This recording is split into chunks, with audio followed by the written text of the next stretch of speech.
Welcome to On the Consequences of Hate Speech 4, a virtual group show that shines a light on those aspects in our culture that lead to hate speech and its historically destructive manifestations. I'm Shelley Werner of Art and Scroll Studio and the host of this Snapshot video featuring the work of Erling Hope as it appears in the exhibit. Erling, tell me what drew you to this project on the consequences of hate speech. I thought it was a very good fit, bringing a larger, longer term project of mine on the nature of beliefs in the post-truth world and their influence on conspiracy theories, or the role of beliefs in conspiracy theories. Erling, I know you said that you turn stuff into things, that is a sort of definition of the work that you do. Right. So the materials that art and religion both traffic in, the materials of meaning and presence, of the role of language in human experience, the role of sexuality, the relationship between the individual and the community. These are all sort of deep questions that both of these wide fields are deeply engaged in, often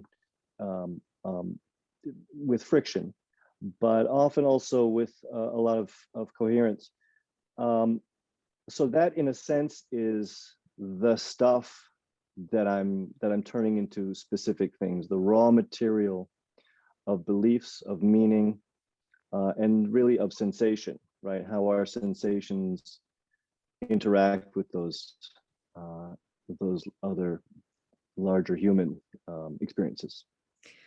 Can they result in what people would call hate speech? I use, not uncomplicated terms. I invite participants in my project to share with me their craziest and their riskiest beliefs. And of course, crazy is one of those words, one of those othering words. So I'm inviting people to other themselves, to deconstruct themselves, and to try to see the water that they're swimming in. The beginning of COVID, of the lockdown, you can track, Google has a page somewhere where you can track what people are looking up.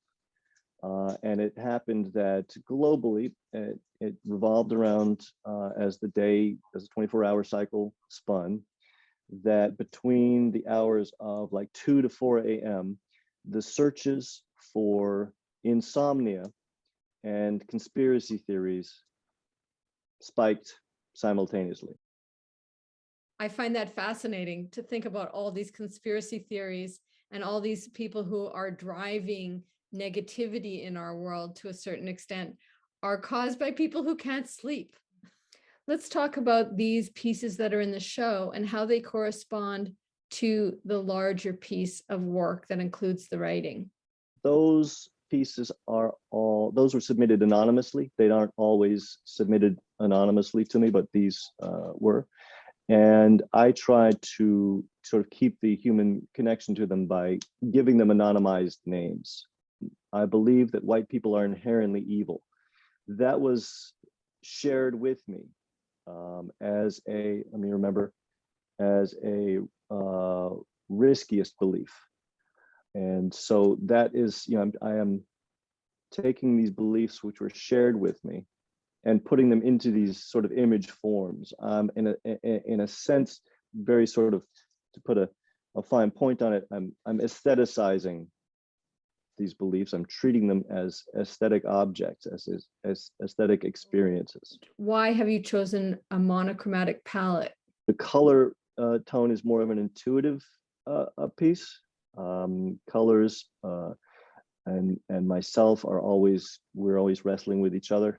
I'm never quite knowing how to engage them, and they always seem to win. It's always been important to me to not show the whole pattern, but to show only glimpses of the pattern, which is what I think a belief system at its best can only aspire to do, to show us a glimpse of the pattern. And so that's why I'm always trying to interrupt or show just a glimpse, a fragment of it. But that's been a very sort of fruitful exploration as well. But it was important because there's so much going on in these, as you've noted, that I don't want the color palette to be just all over the place, right? You've jumped into the middle of the dialogue in a way by capturing a snapshot of what could be perceived as hate speech or a belief or a paradigm, and you've left the viewer with something to think about and something to ponder. I ask people what their craziest belief and their riskiest belief is. So sometimes that does work into a belief system. Sometimes it's more or less random. My favorites are the more mundane ones, like I don't believe anything that's crazy. Like that's a fun one. Can you comment for me on the naming of these pieces as Tanya, Faina, and Chauvin?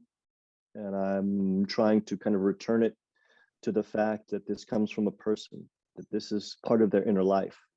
And so I'm giving them people's names, but not the, randomized names, frankly. That makes perfect sense. You're tagging these to somebody's name, and you're, in so doing, attributing it to a human being's perspective. And you posed this question. What is the craziest thing that you believe? So it has to be something that you actually believe. And what is the riskiest thing that you believe? I am really interested in the complexities of the world. Part of our problem is we try to oversimplify things that are terribly complicated. And that gets us into a great deal of trouble. So I want this to be fun. I want the engagement with the complexity of the world to be an energizing experience. The works you have in the show have accomplished that. They are challenging. They force the viewer to be curious and are absolutely appropriate for a show entitled On the Consequences of Hate Speech.